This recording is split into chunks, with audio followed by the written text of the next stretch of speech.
Students, आप लोग कैसे हैं? हमें उम्मीद है आप लोग स्वस्थ होंगे, मस्त होंगे और अपने पढ़ाई में व्यस्त होंगे। डियर स्टूडेंट्स, आज का जो हमारा टॉपिक है थ्योरम से रिलेटिव है। मतलब आज इस टॉपिक में हम कवर करेंगे थ्योरम किसे कहते हैं और थ्योरम मतलब परिमेय क्या है, कैसे होता है, कैसे प्रूव किया जाता है, इसका मतलब क्या होता है, तो इसके बारे में हम आज कवर करने वाले हैं। जो हमारा टॉपिक है क्या है, थ्योरम है। थ्योरम इसको हिंदी में कहते हैं परिमेय। डियर स्टूडेंट्स, थ्योरम क्या है? थ्योरम थ्योरम का मतलब परिमेय होता है। कहने का मतलब ऐसा स्टेटमेंट या कथन, ठीक है ना, ऐसा ऐसा स्टेटमेंट या कथन जिसे अभिगृहित तथा अभिगृहितों के द्वारा तथा आपकी जो तर्क होती है या तथ्य होती है, जो तर्कों या तथ्यों एवं अवगृहित पर आधारित होती है या अवगृहित के द्वारा तथा अपने तर्कों के द्वारा जिसको सिद्ध किया जा सकता है या सिद्ध किया जाता है, उसको हम थ्योरम कहते हैं। कहने का मतलब थ्योरम जो हमारा है ये दो चीजों से मिलकर के बना है। क्या है? एक है अभिगृहित। क्या है? अभिगृहित। ठीक है। दूसरा क्या है? पहला अभिगृहित है और दूसरा जो हमारा है वो है आपका तर्क। अवगृहित और तर्क के आधार पर, अवगृहित प्लस तर्क के आधार पर जिसे प्रूफ किया जाता है या प्रमाणित किया जाता है, उसको हम क्या कहते हैं? वही हमारा परिमेय है।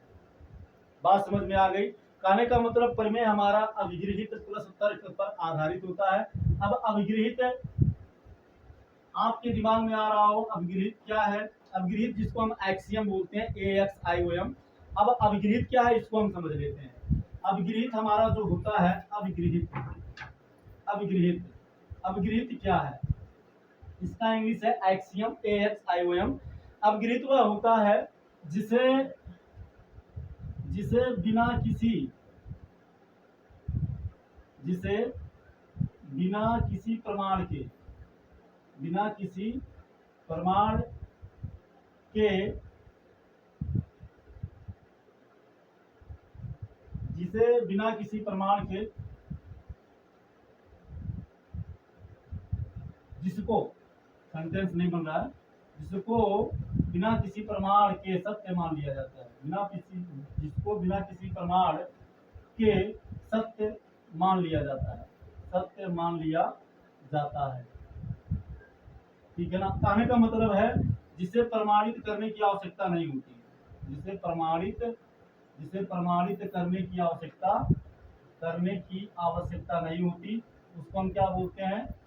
आवश्यकता नहीं होती, उसको क्या बोलते हैं? होती है कामा अभिगृहित कहलाता है। क्या कहलाता है? अभिगृहित कहलाता है। ठीक है ना, अभिगृहित कहलाता है।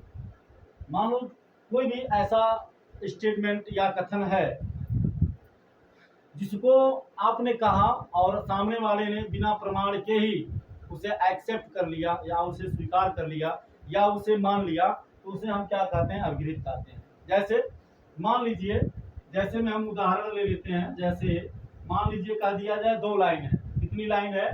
दो लाइन है और एक लाइन AB है और एक लाइन CD है। दो लाइन सीगमेंट है, मतलब दो रेखाखंड है। एक रेखाखंड AB है, एक रेखाखंड AB है, जिसमें से प्रत्येक की लंबाई 6 सेंटीमीटर है। जिसमें से प्रत्येक की लंबाई 6 सेंटीमीटर। रेखाखंड AB की भी लंबाई 6 सेंटीमीटर है, रेखाखंड CD की भी लंबाई 6 सेंटीमीटर। अब आपसे कहा जाए तो आप क्या समझेंगे? बिना बताए, बिना रोक टोक, बिना हिचक आप कहेंगे कि AB CD के बराबर है। बात समझ में आ गई? तो यही अभिगृहित है। अब इसे आप किसी से पूछने नहीं आएंगे कि भैया ये बराबर होगी कि नहीं होगी, भैया ये बराबर होगा कि नहीं होगा, पापा ये बराबर होगा कि नहीं होगा, सर ये बराबर होगा कि नहीं होगा। आप ऑटोमेटिक मान लेंगे कि जब ये भी 6 है, ये भी 6 है, तो ये भी CD के बराबर होगा।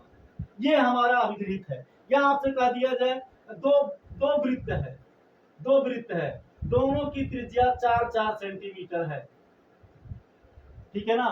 तो मान लीजिए ये इसका सेंटर O है, इसका सेंटर O डैश है, तो आप बिना कहे मान लेंगे कि CO, 4 फिर CO-4 क्या होगा, बराबर होगा। तो ये हमारा क्या हो गया, अवगिरित हो गया। शायद आपके समझ में 100% आ गया होगा, आप समझ गए होंगे। अब तर्क का मतलब क्या होता है? तर्क का मतलब ये होता है कि अवगिरहित के द्वारा जो प्रमाणित हुआ है या जिसको आपने एक्सेप्ट कर लिया है, जिसको आपने एक्सेप्ट कर लिया है, उसी में आपने अपने तर्क को जोड़ दिया और तर्क के आधार पर जो आपको प्राप्त हुआ, ठीक है ना। तो अवगिरहित और तर्क दोनों को जोड़ने के बाद जो आपका प्राप्त होगा वो आपका परिमेय कहलाएगा। आई होप आप इसे अच्छे से समझ गए होंगे। डियर स्टूडेंट्स, इसके बाद मिलेंगे नेक्स्ट क्लास में नेक्स्ट टॉपिक के साथ। Thank you so much. जय हिंद।